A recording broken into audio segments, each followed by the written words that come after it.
राधे राधे। वैदिक यात्रा गुरुकुल में आप लोगों का स्वागत है। कुछ हम लोग ज्ञानोपदेश कर ले, जरूरी है, परमावश्यक भी है। बीच बीच में मोटिवेट होना चाहिए, नहीं तो बैटरी डिस्चार्ज हो जाता है। बच्चों का भी है, टीचरों का भी। टीचर का इसी बैटरी ठीक है। तो आजकल हम अभी इंतजार कक्षा में गुरुजी पहले आते हैं, छात्र बाद में आते हैं। ठीक है, पहले छात्र बैठा करते थे और गुरुजी जब आते थे तो छात्र खड़े हो जाते थे। और आजकल गुरुजी यहाँ पर आए हैं और छात्र बाद में आते हैं तो गुरुजी खड़े हो जाते हैं। ठीक है, उनका धाकर एंट्री होती है ना। तो ये है कलयुग। पहले संतान अपने माता पिता के अनुसार चला करता था। आज के संतान अपने अनुसार, अर्थात माता पिता को अपने अनुसार चलाता है। माता पिता के अनुसार कोई भी संतति, मतलब परसेंटेज सब जगह लागू होता है। माता पिता के अनुसार संतान नहीं चलते हैं, ये कलयुग। ठीक है, प्राचीन काल में जो शिक्षा हुआ करती थी वह शिक्षा जीवन जीने की कला। शिक्षा क्या? जीवन जीने की कला। शिक्षा का सर्वांगीण विकास। आज की शिक्षा क्या है? आज की शिक्षा में द्रव्यात्मक शिक्षा है, अर्थात आप जो पढ़ते हैं उस पढ़ाई से आपकी आजीविका चल पा रही है कि नहीं, आजीविका युक्त शिक्षा है। उसमें शिष्टाचार, सामाजिक, नैतिक का विकास, सर्वांगीण विकास नहीं है, जिस कारण से प्रत्येक स्थान पर परेशानियां आती है। इसको बोलते हैं कलयुग। प्राचीन समय में व्यक्ति शिक्षा ग्रहण करने के बाद उसको नौकरी प्राप्त करना यह उद्देश्य नहीं हुआ करता था। प्राचीन काल में शिक्षा प्राप्त करने के बाद व्यक्ति गुणाढ़ बन जाता था, गुणों को जानने वाला हो जाता, ज्ञान आ जाता था उसके पास। अब उस ज्ञान को समाज में, देश के प्रति, अपने परिवार के प्रति प्रयोग करता था, जिसमें आजीविका भी था और अन्य सामाजिक कार्य भी हुआ करता था। लेकिन आजकल के जो बच्चे पढ़ते हैं, समाज के बारे में पूछा जाए, समाज में आप शिक्षा से क्या कर सकते हैं, तो बोले समाज तो बात की बात है, पहले हम अपना कर लें तो बड़ी बात है। तो आज की शिक्षा विद्या क्या बोलते हैं, आजीविका पर है कि फिर भी आजीविका नहीं मिल रही है, फिर भी परेशानी हो रही है। शिक्षा मतलब अपने बुद्धि का विकास नहीं है, शिक्षा मतलब आत्मिक विकास नहीं है, शिक्षा मतलब आंतरिक बाह्य दोनों विकास नहीं है। शिक्षा मतलब पैसा कमाना है, तो परेशानी तो आनी है। घर में भी आएगा, बाहर में भी आएगा, समाज में भी या राष्ट्र में भी आएगा। इसे बोलते हैं कलयुग। भाई सिंपल है, प्रातः सूर्योदय जब होता है तो भले ही वो हमारे घड़ी के अनुसार, जो विदेश के द्वारा जो घड़ी प्रदत्त है वो 6 बज जाता है, लेकिन हमारे घड़ी तो 1 बज रहा है वहां तो। ठीक है, सूर्योदय से सूर्यास्त तक हमारा अहोरात्र होता है। तो मान के चलिए, आपको बता दो 6 मान लीजिए, तो जो 6 बजे का मौसम है वह मध्यान्ह 12 बजे का नहीं होता है, और जो मध्यान्ह 12 बजे का मौसम है वो सायंकाल के जो 6 बजे का है उसका नहीं होता है, शिवरात्रि और फिर प्रातः काल ब्रह्म मुहूर्त। अतः जो युग है सब अलग अलग है, सबका प्रभाव अलग होता है। और हम ये सोच भी लें, कलयुग में सतयुग लाया जा सकता है, लेकिन बहुत प्रयत्न करने लाया तो नहीं जा, लेकिन हल्का सा उसका प्रभाव देखा जा सकता है। अब प्रभाव ही देखना चाहिए। ठीक है, हल्का सा झुक गए ना तो काम हो जाएगा, और अकड़ गए तो उखड़ जाएंगे। ठीक है, झुक करके ही काम किया जा सकता है, झुकना ही ज्ञान है। और विद्या ददाति विनयम, तो विनय ही तो मेन है। अब विनय है तो सब कुछ है। ठीक है, हर्षित तिवारी जी आए, इनको कनेक्ट किया जाए। तो ये हम तो देख रहे हैं, अब हम इस समय ज्योतिष पढ़ेंगे। कुछ हम सोचे ज्ञानप्रद बातें आ रही थी तो हम आपको बता दिए। अच्छा लगे तो स्वीकार कीजिए, नहीं तो बाहर आइए। शब्द आकाश में हम हमेशा व्याप्त है। ठीक है, जिसको जो ग्रहण करना है।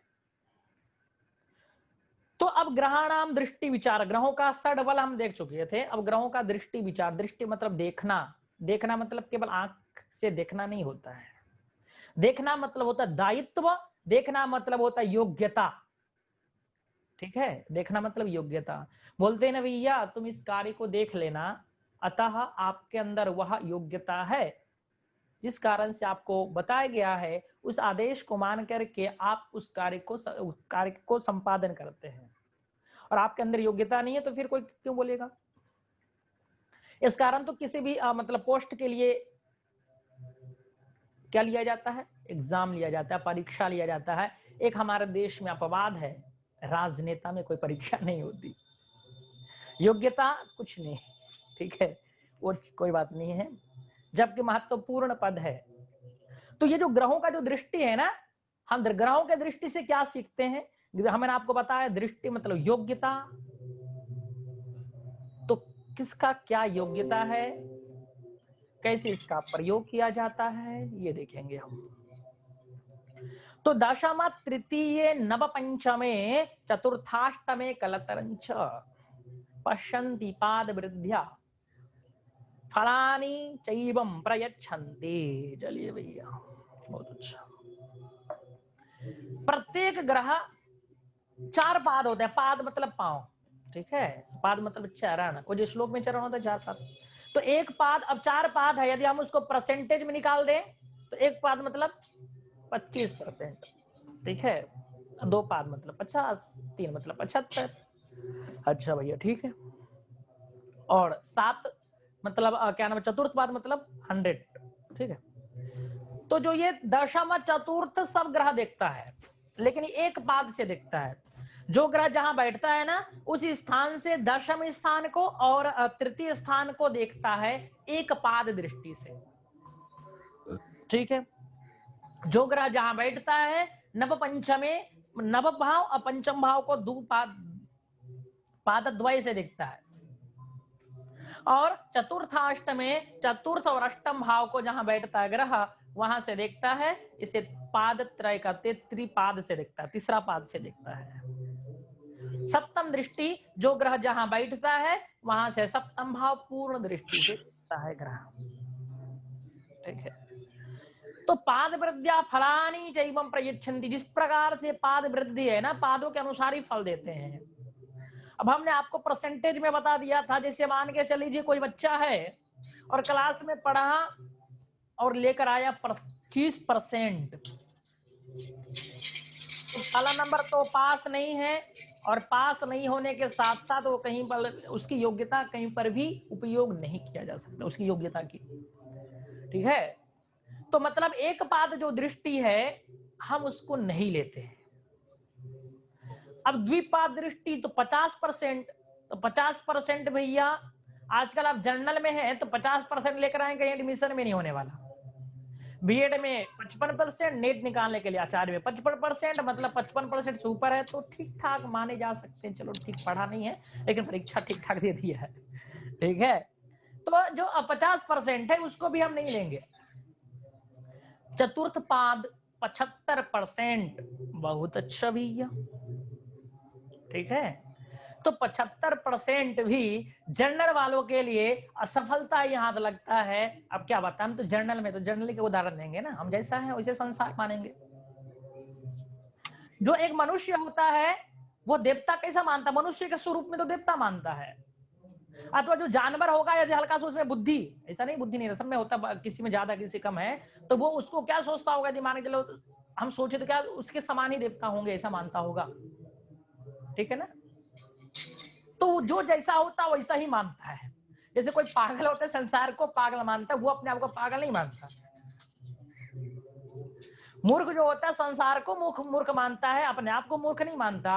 उसी प्रकार से जो विद्वान होता है सबको विद्वान मानता है, सबका इज्जत करता है। विद्वान में, जानकार में योग्यता प्राप्त करना सब अलग अलग है, डिग्री प्राप्त करना ये भी अलग है। इसलिए तो जो 75% था चतुर्थ अष्टम, ये भी कोई काम का नहीं है वर्तमान में। तो बचा कलत्रम, कलत्र मतलब सप्तम, तो ये 100% है।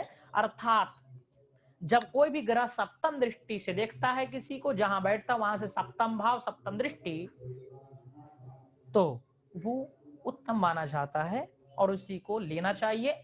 बशर्ते ये श्लोक आए तो हमने आपको पढ़ा दिया, लेकिन यहाँ पर आप प्रयोग में केवल सप्तम दृष्टि ही लेंगे। हर्षित तिवारी पुनः आए हैं, इनको स्वागत किया जाए। ठीक है, तो ये हो गया महाराज। अब विशेष दृष्टि का विचार कर रहे हैं। देखिए विशेष पद, विशेष पद के लिए किसको बुलाया जाता है? पद तो पहले से ही है, लेकिन विशेष पद तो जो जिसके अंदर ज्यादा ही योग्यता है, ज्यादा ही विद्वान है, उसको विशेष पद के लिए बुलाया जाता है। ठीक है, चलिए, तो पूर्णम पश्यन्ति, लेकिन ये जो विशेष दृष्टि है पूर्ण दृष्टि, जैसे उसको क्या था, पूर्ण दृष्टि ऊपर इसके पहले क्या आया था, सप्तम दृष्टि पूर्ण दृष्टि। ठीक है भाई, तो यहां पर पूर्ण दृष्टि क्या है? तो यहां पर पूर्ण दृष्टि है क्या? रविजह, रविजह मतलब शनि। ठीक है, और है नहीं वो तो ग्रह मतलब शनि है। तो रविजह तृतीय दशमे, जो तृतीय और दशम स्थान है ना, ये शनि पूर्ण दृष्टि से देखता है। ठीक है, अर्थात शनि तृतीय दशम, अब तृतीय क्या दशम क्या है थोड़ा समझे। 3 10 रट्टा मार के बैठने से अच्छा उसको समझो कारण। तो 3 क्या है? 3 पराक्रम है, और 3 जो पराक्रम है जो शारीरिक पराक्रम है, बौद्धिक पराक्रम तो है लेकिन शारीरिक मुख्य रूप से पराक्रम है। तो शारीरिक पराक्रम का विचार का जो कारक है वह है शनि। क्यों? शनि नौकर होता है, आप पढ़ चुके हैं पहले ही, वृत्यस तथा तरणिजः, शनि नौकर है।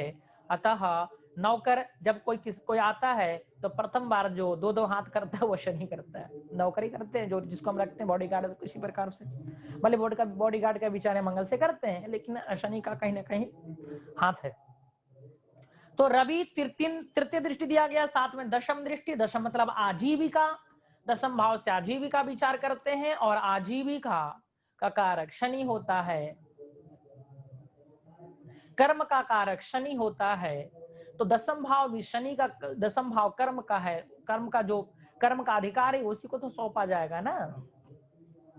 ठीक है, तो अब शनि को 3 और दशम दृष्टि दी गई, ये पूर्ण दृष्टि है, पाद दृष्टि नहीं, ये पूर्ण दृष्टि है, तो इसके अंदर विशेष योग्यता है। इस कारण से फिर आया त्रिकोणम अपि जीवः, जीव मतलब बृहस्पति, जीव मतलब बृहस्पति होता है। त्रिकोण, त्रिकोण होता है 5 और नवम भाव को त्रिकोण संज्ञा है। तो जो बृहस्पति है पंचम भाव को भी पूर्ण दृष्टि से देखता है और नवम भाव को भी पूर्ण दृष्टि से देखता है। प्रश्न होता है क्यों देखता है? तो इसलिए देखता है क्योंकि पंचम भाव शिक्षा का भाव, पंचम भाव संतान का भाव, ये जो योग्यता है ना ये बृहस्पति के अंदर है। बृहस्पति मतलब गुरु, तो वही ये दोनों चीज कर सकता है। अतः पंचम भाव, पंचम दृष्टि उनको दी गई। नवम भाव धर्म का है, नवम भाव भाग्य का है। तो भाग्य का उदय कारक, भाग्योदय कारक भी गुरु होता है, बृहस्पति होता है। भाग्योदय और धर्म का कारक भी बृहस्पति होता है। अर्थात इसको हम वर्तमान में लें तो कोई भी व्यक्ति उत्तरोत्तर वृद्धि को प्राप्त हो रहा है तो कहीं ना कहीं गुरु की कृपा है। ठीक है, और गुरु की कृपा या आपको मोटिवेट करने के लिए या आपको रास्ता दिखाने के लिए, या तो वो गुरु कोई भी हो सकता है, माता भी हो सकती, पिता भी हो सकते हैं, भाई बहन कोई भी हो सकता है, संसार के कोई गुरु भी हो सकता है। ठीक है, ये ग्रह से मालूम चल रहा है यहां से देखने में।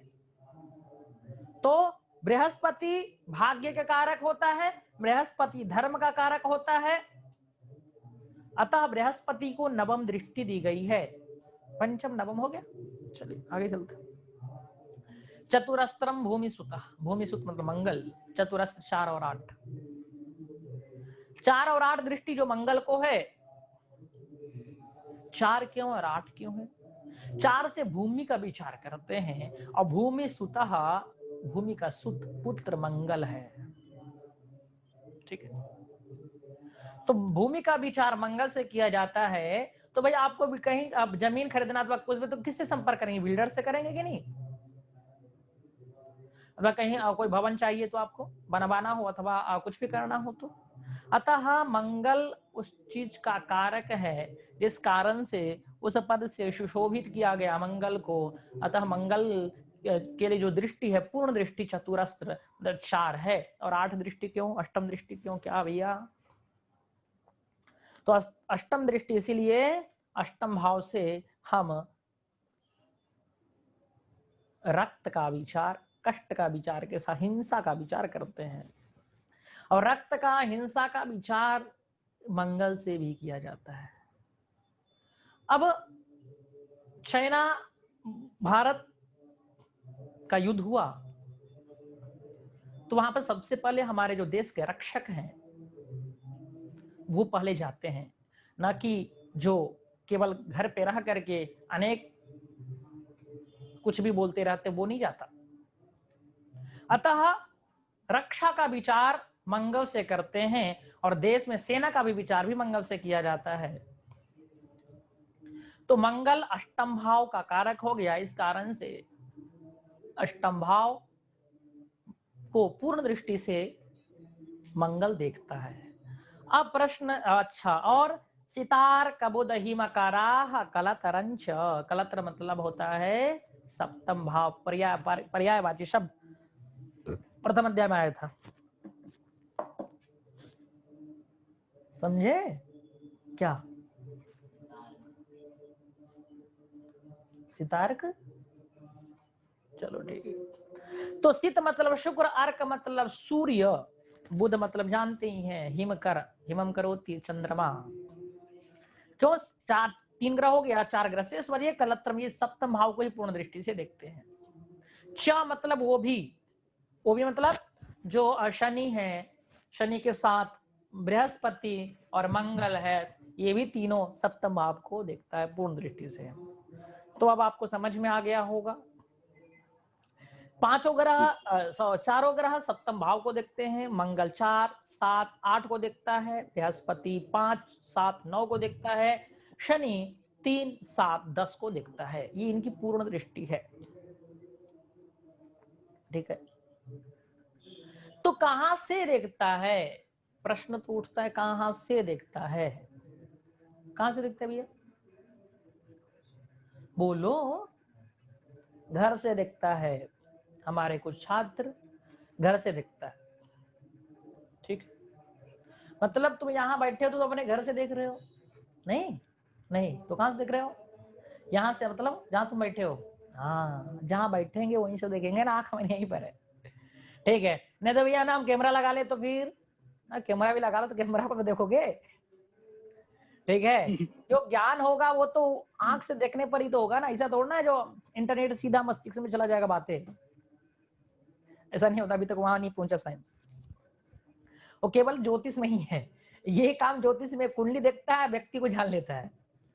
ये विशेष दृष्टि है भाई, ये ज्योतिषियों के लिए विशेष पद है,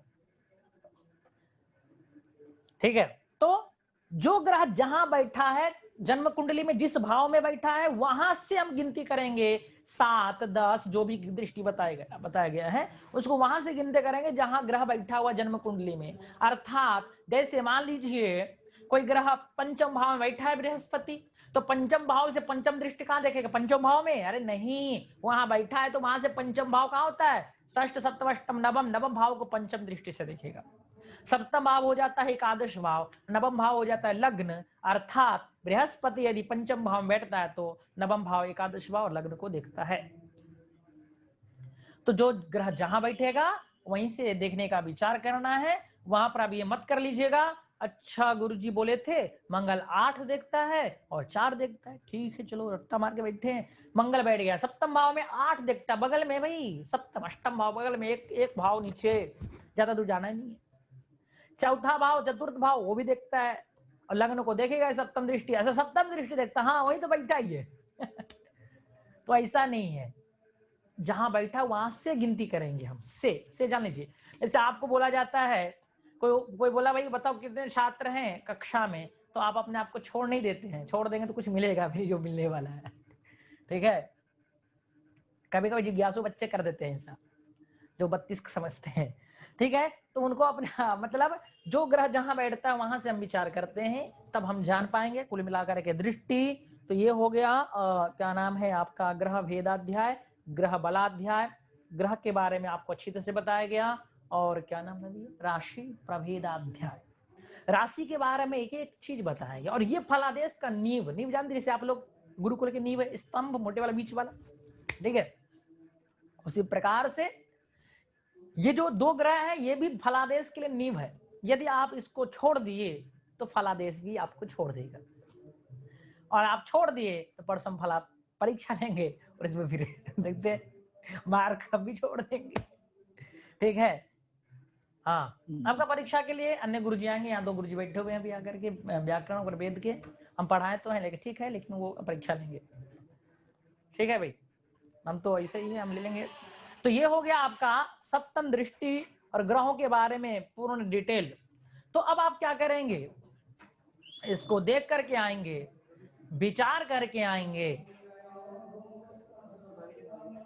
ठीक है। जाओ मुहूर्त निकाल रहे हैं। तो हाँ, प्रथम अध्याय में राशि का क्या नेचर है, राशि किस वर्ण को, किस वर्ण का किस राशि का क्या वर्ण है, राशि किस राशि राशि बलवान कब होता है। गेट बंद करो भैया, ठीक है। तो इत्यादि जो कोई बात नहीं, तो जो मतलब संपूर्ण अच्छी तरह जब तक आपने, अब हम आगे चलेंगे, और यदि आपको याद नहीं है प्रथम भाव प्रथम अध्याय द्वितीय अध्याय, तो फिर महाराज ब्रह्मा भी आएंगे। ब्रह्मा बिना रंजयति, क्या श्लोक, अज्ञ सुखमाराध्य सुखतरमाराध्यते विशेषज्ञ ज्ञानलव दुर्विदग्धम ब्रह्मापि नरम न रंजयति। अर्थात अज्ञ सुखमाराध्य, जो हल्का सा जानता है, अज्ञ मतलब नहीं कुछ नहीं जानता, अज्ञ है कुछ नहीं जानता, उसको पढ़ाना आसान है। सुखतरम आराध्यते विशेषज्ञ, जो सब कुछ जानता है उसको और पढ़ाना हो तो और परेशानी नहीं है, फटाफट फटाफट बताते हुए चले गए। लेकिन जो आधा जानता है ना, ज्ञान लव दुर्विदग्ध, कुछ लव जानता है, हल्का से जानता है। मेष राशि में सूर्य उच्च का होता है और सूर्य नीच का कहाँ होता है मालूम ही नहीं है, तो बवाल है। तो ब्रह्मा भी नरम न रंजेती, फिर उसको ब्रह्मा भी समझा नहीं सकता, तो फिर तुम तो उसी परंपरा के हैं, ठीक है। तो ये रहा महाराज आपकी कक्षा, तो आप उसको एक बार देख करके आएंगे, हम आपको बता देते हैं एक बार पुनः क्या क्या देख करके आना है, क्योंकि हमें मालूम है। तो हम देखना मतलब आप समझ गए ना भी, आप देखना मतलब क्या होता है, आंख से देखना नहीं होता, देखना मतलब उसको ग्रहण करना, देखना मतलब उस योग्यता के अनुसार आपके अंदर योग्यता उसको कार्य संपादन करना, ठीक है। तो आप प्रथम अध्याय द्वितीय अध्याय देख करके आएंगे, तो इसका मतलब ये ना होगा कि आंख देखी निकल ली है,